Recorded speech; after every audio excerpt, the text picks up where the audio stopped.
Hello guys, wishing you all a very happy new year.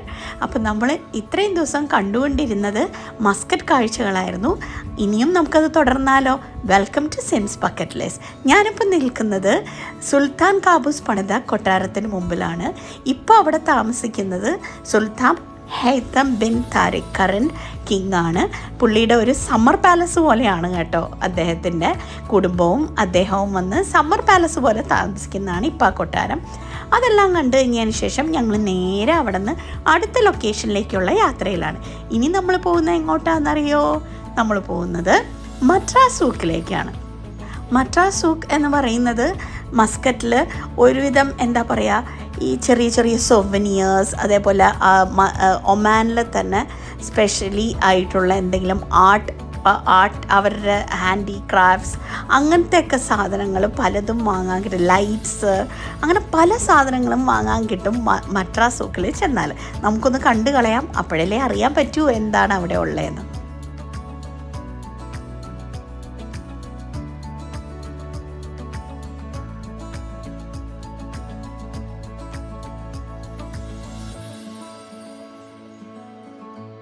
പാവം എൻ്റെ cousin വണ്ടി ഓടിക്കാൻ തുടങ്ങിയിട്ട് കുറേ നേരമായി തോന്നുന്നു കേട്ടോ. ഞങ്ങളങ്ങനെ വണ്ടി ഓടിച്ച് വൈകുന്നേരമായി ഏകദേശം. കാരണം എല്ലാ സ്ഥലത്തും എൻ്റെ ഈ ഫോട്ടോ എടുപ്പല്ലേ, ആരെയും പറഞ്ഞിട്ട് കാര്യമില്ല. ഞാൻ ഈ വീഡിയോയും ഫോട്ടോ ഒക്കെ എടുത്ത് കഴിയുമ്പോൾ ഒരു നേരമാകുമ്പോൾ ഓരോ സ്ഥലത്തും ഞങ്ങൾ റീസ്റ്റാർട്ട് ചെയ്യാനായിട്ട്. അങ്ങനെ ഫൈനലി മട്രാസ് സൂക്കിൻ്റെ അവിടേക്ക് എത്താറായി. പക്ഷേ എൻ്റെ കസിൻ പറഞ്ഞു ലൈറ്റ്സ് ഒക്കെ ഇട്ടിട്ടാണ് അവിടെ കാണാൻ ഭംഗി എന്ന് പറഞ്ഞു. അപ്പോൾ അങ്ങനെ ഒരു സമാധാനമുണ്ട്. നമുക്ക് ഏതായാലും മട്രാസ് സൂക്ക് ലൈറ്റ്സ് ഒക്കെ ഇട്ട് കണ്ടു കളയാം.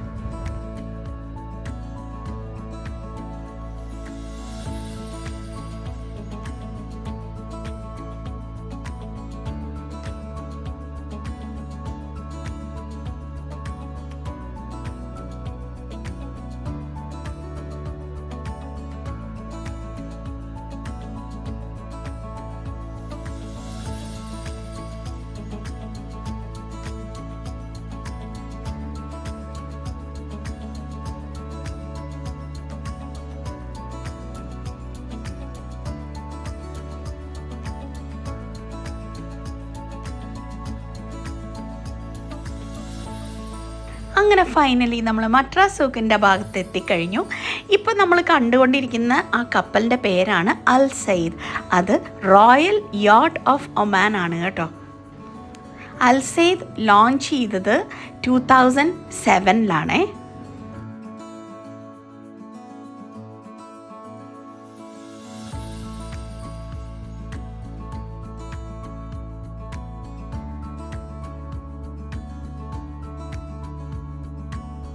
മട്രാസ് സൂക്കിലേക്ക് കയറുന്നതിന് മുമ്പായിട്ട് നമ്മൾ ഒമാനി ഹൽവയുടെ ടേസ്റ്റ് എന്താണെന്ന് ടെസ്റ്റ് ചെയ്യാനായിട്ടുള്ള പോക്കാണ് കേട്ടോ. നമുക്കൊന്ന് നോക്കാം. ഇത് പലതരം ഒമാനി ഹൽവകളാണ് അല്ലേ. First one okay, second sugar cane, third okay, this one which this one fig okay, this one walnut, this one say like caramel and toffee, sesame with Oreo. അങ്ങനെ ഹലുവ എല്ലാം കുറച്ചായി ടേസ്റ്റ് ചെയ്തു. ഞാൻ കുറച്ച് വാങ്ങുകയും ചെയ്തു നാട്ടിലേക്ക് കൊണ്ടുപോകാൻ. അത് കഴിഞ്ഞിതാ മട്രാസ് സൂക്കിനകത്തേക്ക് കയറുകയാണ് കേട്ടോ. തുടക്കത്തിൽ തന്നെ നിറയെ കുഞ്ഞു സ്റ്റോൾസാണ്. കണ്ടിട്ട് എൻ്റെ കൈ ഇങ്ങനെ തരിക്കുന്നുണ്ട് ഓരോന്നൊക്കെ വാങ്ങാനായിട്ട്. പിന്നെ ഒരു ലിമിറ്റഡ് ലഗേജ് അല്ലേ നമുക്ക് കൊണ്ടുപോകാൻ പറ്റുള്ളൂ. അല്ലെങ്കിൽ അവിടെയുള്ള ഒരു ട്രഡീഷണൽ ലൈറ്റുണ്ട്, ടർക്കിഷ് ലൈറ്റ്സ് പോലത്തെ. ഭയങ്കര ബ്യൂട്ടിഫുൾ ആയിരുന്നു അത് കാണാൻ. എനിക്ക് ഒരുപാട് ഇഷ്ടമായി. വാങ്ങണമെന്ന് ഭയങ്കര ആഗ്രഹം ഉണ്ടായിരുന്നു. പക്ഷേ എങ്ങനെ പെട്ടിയിൽ വെച്ചിട്ട് കൊണ്ടുവരാനാ ഞാൻ. പക്ഷേ കടയിൽ കയറി വിലയൊക്കെ ചോദിച്ചു കേട്ടോ. അങ്ങനെ സൂക്കിൻ്റെ കാഴ്ചകളെല്ലാം കണ്ടു കഴിഞ്ഞ് ഞങ്ങൾ നേരെ അവിടെ നിന്നൊരു ബീച്ചിലേക്കാണ് നെക്സ്റ്റ് ലൊക്കേഷനായിട്ട് പറഞ്ഞത്. അപ്പോൾ കുറച്ച് നേരം ബീച്ചിൽ പോയിരിക്കാമെന്ന് കരുതി ബീച്ചിലേക്ക് പോയി.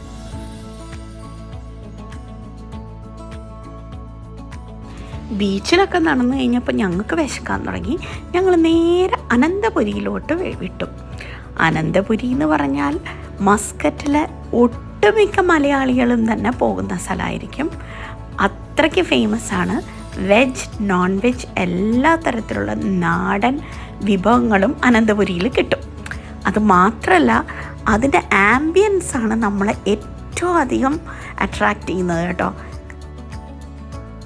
തനി കേരള സ്റ്റൈലിലാണ് അവിടുത്തെ ഇൻറ്റീരിയർ ഫുള്ള് ചെയ്തിരിക്കുന്നത്.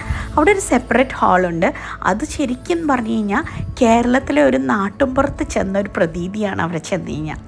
ഇനി നമുക്ക് അങ്ങോട്ടൊന്ന് കണ്ടു കളയാം. ഇതാണ് ഞാൻ പറഞ്ഞ ആ നാടൻ രീതിയിൽ സെറ്റപ്പ് ചെയ്തിരിക്കുന്ന ഹാള് കേട്ടോ, അനന്തപുരിയിൽ. അതിൽ ഫസ്റ്റ് തന്നെ നമുക്ക് കാണാം ഈ നാട്ടിൻപുറത്തൊക്കെ കാണുന്ന പോലത്തെ ചെറിയൊരു ലെറ്റർ ബോക്സ് ഉണ്ട്. പിന്നെ ഒരു പെട്ടിക്കടയുണ്ട്, അതിനകത്ത് നാരങ്ങ മിഠായി, ജീരക മിഠായി എല്ലാം ഇട്ട് വെച്ചിട്ടുണ്ട് കേട്ടോ. പിന്നെ ഉള്ളത് ഒരു റേഷൻ കടയുണ്ട്, പിന്നെ അതേപോലെ തന്നെ പോസ്റ്റ് ഓഫീസുണ്ട്, പിന്നെ അതാ വെയിറ്റിംഗ് ഷെഡുണ്ട്. അങ്ങനെ ദേ നോക്കിക്കഴിഞ്ഞപ്പോൾ നമ്മുടെ റേഷൻ കടയിലൊരു ചേട്ടനിരിക്കുന്നു. സത്യം പറഞ്ഞു കഴിഞ്ഞാൽ ഉണ്ടല്ലോ, ഞാൻ വെറുതെ പറയല്ല, ഞാൻ റിയലായിട്ട് ചേട്ടൻ ഇരിപ്പുണ്ടെന്ന് എന്നെ കരുതിപ്പോയി. അത്രയ്ക്ക് ഒറിജിനാലിറ്റിയിൽ അത് ചെയ്തിരിക്കുന്നത് കണ്ടോ. പിന്നെ അതേ നമ്മളുടെ ടീ സ്റ്റോള് ചെറിയ ചായപ്പീടിക ഉണ്ടോ, എന്ത് രസമാണ്. പിന്നെ എല്ലാം കഴിഞ്ഞ് ദേ ഒരു ആൽമരവും ഉണ്ട്. എല്ലാവർക്കും വട്ടം അളഞ്ഞിരുന്ന് നാട്ടുവിശേഷം പറയാനുള്ള ആൽമരം. സംഭവം ഏതായാലും കിടുക്കാച്ചി സ്റ്റൈലിലാട്ടോ ചെയ്തിരിക്കുന്നത്, അത് പറയാതെ വയ്യ.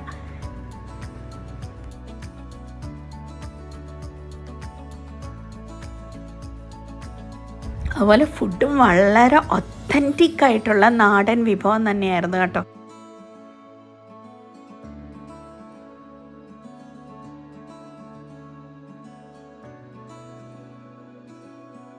അനന്തപുരിയിൽ ഫുഡൊക്കെ അടിച്ചതിന് ശേഷം ഞങ്ങൾ ഡെസേർട്ട് കഴിക്കാൻ നേരെ പോയത് ബി ലബാൻ എന്ന് പറയുന്ന ഒരു ഈജിപ്ഷ്യൻ ഡെസേർട്ട് ഷോപ്പിലേക്കായിരുന്നു. എൻ്റെ ദൈവമേ, എന്തൊരു രുചിയായിരുന്നെന്നറിയോ. ഡെസേർട്ടും കൊണ്ട് വന്നപ്പോൾ കാത്തിരിക്കുന്ന ആരാ, സിംബ. ഇതെല്ലാം കഴിഞ്ഞ് ഞങ്ങൾ നേരെ പോയത് എങ്ങോട്ടാണെന്നറിയോ, എൻ്റെ കസിനൊരു നല്ല വലിയ ടെലിസ്കോപ്പുണ്ട്. അതിലൂടെ കാണുന്ന ആകാശക്കാഴ്ചകളും ഒക്കെ കാണാനാണ് അടുത്തത് ഞങ്ങൾ പോയത്. അപ്പോൾ കസിൻ ഇങ്ങനെ കസിൻ്റെ ഫോണിലൊരു ആപ്പ് ഇട്ടിട്ട് വെച്ചിട്ടുണ്ട്. അതിനകത്ത് ഇങ്ങനെ കാണിച്ചു തരികയാണ് ഓരോ പ്ലാനറ്റ്സും, അതേപോലെ തന്നെ നമ്മളുടെ സോഡിയാക് സൈനായിട്ടുള്ള ലിയോ, സാജിറ്റേറിയസ്, ഏരീസ് എന്ന് വേണ്ട എല്ലാം ആ ഫോണിൽ ഇങ്ങനെ എന്നെ കാണിച്ച് അതിശയിപ്പിച്ചുകൊണ്ടിരിക്കുകയാണ്. കോൺസ്റ്റലേഷൻ കാണാൻ ഒരു പ്രത്യേക ഭംഗി തന്നെയായിരുന്നു കേട്ടോ. ഞാൻ ആദ്യമായിട്ടാണ് ഇങ്ങനത്തെ ഒരു ആപ്പിലൂടെ ഇതിങ്ങനെ കാണുന്നത്. നമ്മൾ ഒബ്വിയസ്ലി ടി വിയിലൊക്കെ കാണുമെങ്കിലും നമ്മുടെ കയ്യിലുള്ള ഫോണിലത് ഡയറക്റ്റായിട്ട് ഇങ്ങനെ പിടിച്ച് കാണുമ്പോൾ ഒരു രസമല്ലേ. അപ്പോൾ ഞാൻ ഭയങ്കര എക്സൈറ്റഡായി. എനിക്ക് ലിയോ കാണണമെന്ന് തന്നെയായി ആഗ്രഹം. ഈ ടെലിസ്കോപ്പിലൂടെ ഞങ്ങൾ നോക്കിയത് ആൻഡ്രോമെഡ ഗാലക്സി ആയിരുന്നു.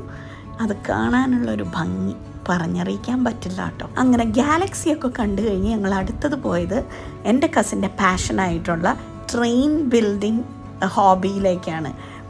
എൻ്റെ കസിൻ്റെ കയ്യിൽ ഒരുപാട് ട്രെയിൻ ഇങ്ങനെ കൊച്ചു കൊച്ചു ട്രെയിൻസ് ഇങ്ങനെ ഉണ്ടാക്കി വെച്ചിട്ടുണ്ട്. അതിൻ്റെ റെയിലും സിസ്റ്റംസും ഒക്കെ ഉണ്ടാക്കി വെച്ചിട്ടുണ്ട്.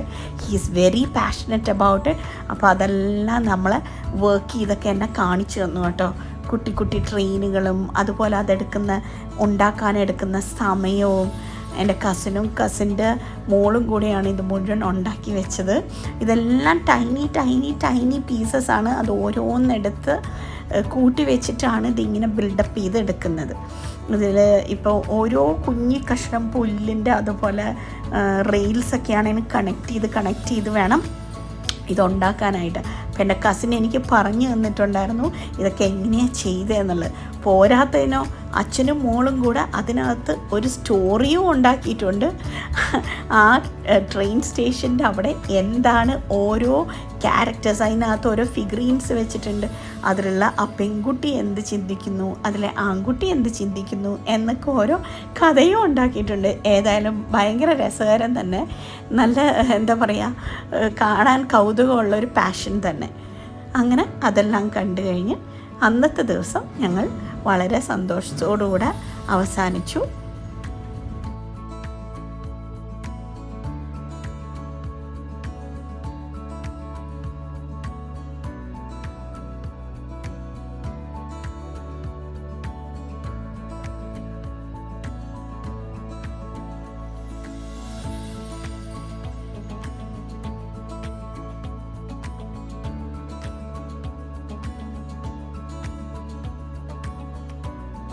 അങ്ങനെ ഇന്നത്തെ ഈ വീഡിയോ ഇവിടെ വൈൻഡപ്പ് ചെയ്യാൻ സമയമായിരിക്കുകയാണ് ഗൈസ്. ആൻഡ് ഐ ഹോപ്പ് നിങ്ങളെല്ലാവരും മസ്കറ്റ് കാഴ്ചകൾ എൻജോയ് ചെയ്യുന്നുണ്ടെന്ന് തന്നെ ഞാൻ വിശ്വസിക്കുന്നു. Once again happy new year to you all. So thanks for watching. Like ചെയ്യാനും ഷെയർ ചെയ്യാനും സബ്സ്ക്രൈബ് ചെയ്യാനും മറക്കല്ലേ. Tata, bye bye and take care guys.